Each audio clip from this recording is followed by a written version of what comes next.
एक और खबर जिस पर सबकी नजर है और खासतौर से भारत की भी नजर है वो है बांग्लादेश, जहां पर हिंसा का दौर जो है वो थमने का नाम नहीं ले रहा। बांग्लादेश में फैली अशांति के बीच इस्कॉन सेंटर में आग लगा दी गई। बांग्लादेश में अल्पसंख्यकों पर लगातार हमले हो रहे हैं। कई हिंदू मंदिरों को निशाने पर लिया गया है। हिंदुओं के खिलाफ बढ़ती हिंसा की इन घटनाओं का भारत में विरोध बढ़ता जा रहा है। बांग्लादेश में इस्कॉन से जुड़े रहे चिन्मय कृष्णदास की गिरफ्तारी के बाद माहौल और बिगड़ा है और इस बीच कल यानी कि 9 दिसंबर को विदेश सचिव विक्रम मिस्री बांग्लादेश जाएंगे। कमर आगा साहब हमारे साथ बने हुए अंतर्राष्ट्रीय मामलों के जानकार हैं। तमाम खबरों को बेहतरीन तरीके से गहराई से हमें समझाते हैं हमारे दर्शकों को। सर, बांग्लादेश की अगर हम बात करें तो यहाँ जो हालात हैं हम देख रहे हैं, अल्पसंख्यक हिंदुओं पर वो निशाने पर लगातार है, थमने का नाम नहीं ले रहे।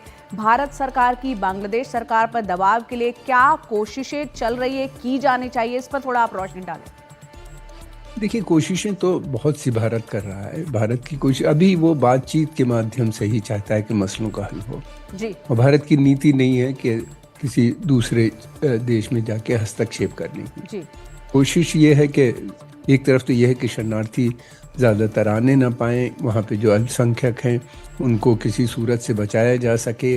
इन सब चीज़ों के ऊपर बेसिकली काम कर रहे हैं। बांग्लादेश के अंदर जो कुछ भी इस समय हो रहा है उसके पीछे सेना है और सेना के पीछे पाकिस्तान है और वहाँ की कट्टरपंथी जमाते इस्लामी ये सब काम कर रही है। और उसके साथ साथ जमात के साथ साथ एक मिलिटेंट ग्रुप्स भी हैं जो काफ़ी पहले से हैं, जिनके बारे में हम पहले से जानते थे, जैसे हूती और हुजी और इस तरह के बहुत से थे वहाँ पे मिलिटेंट ग्रुप जो भारत के अंदर और कलकत्ता और नॉर्थ ईस्ट में एक बार उपद्रव भी मचा चुके हैं। तो ये सब लोग है, आर्मी करा रही है ये सारी चीज़ें। उनके यहाँ पूरा वो कोशिश की जा रही है जो सेकुलर ढांचा बना था आवामी लीग के दौर में, उसको पूरी तरीके से ख़त्म करके वहाँ पे एक इस्लामिक ढांचा लाना। इस्लामिक ढांचे से किसी को कोई एतराज़ नहीं है, मगर ये एक आतंकवादी ढांचा जो लाया जा रहा है जिससे कि भारत के अंदर वो एक बड़ी क्राइसिस खड़ी कर दें और उसको कोई रोक टोक नहीं है।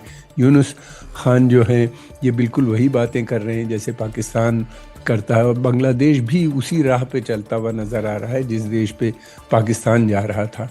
दूसरी बात ये भी मैं एक तरफ कहना चाहूँगा कि बांग्लादेश के अंदर एक बड़ी संख्या में जो लोग हैं वो सेकुलर हैं।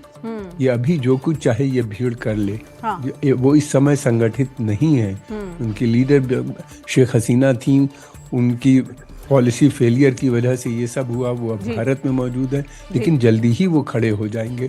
उन्हीं ने न केवल इस्कॉन के मंदिर पे अटैक किया है बल्कि कई एक सूफी श्राइन्स को भी ध्वस्त कर दिया है, शहीद किया है। ये इसलिए किया है कि इन जगहों से ऐलान हुआ था कि आप हिंदू जो समाज के लोग हैं उनकी हिफाजत कीजिए, उनको प्रोटेक्ट कीजिए। तो उनको भी ध्वस्त किया। ये बिल्कुल तालिबान उस तरीके से चल रहे हैं, आतंक फैला रखा है इन्हीं ने पूरे देश के अंदर। लेकिन ये कि ये इनकी टैक्टिक्स मुझे नहीं लगता कि बहुत समय तक चलेगा।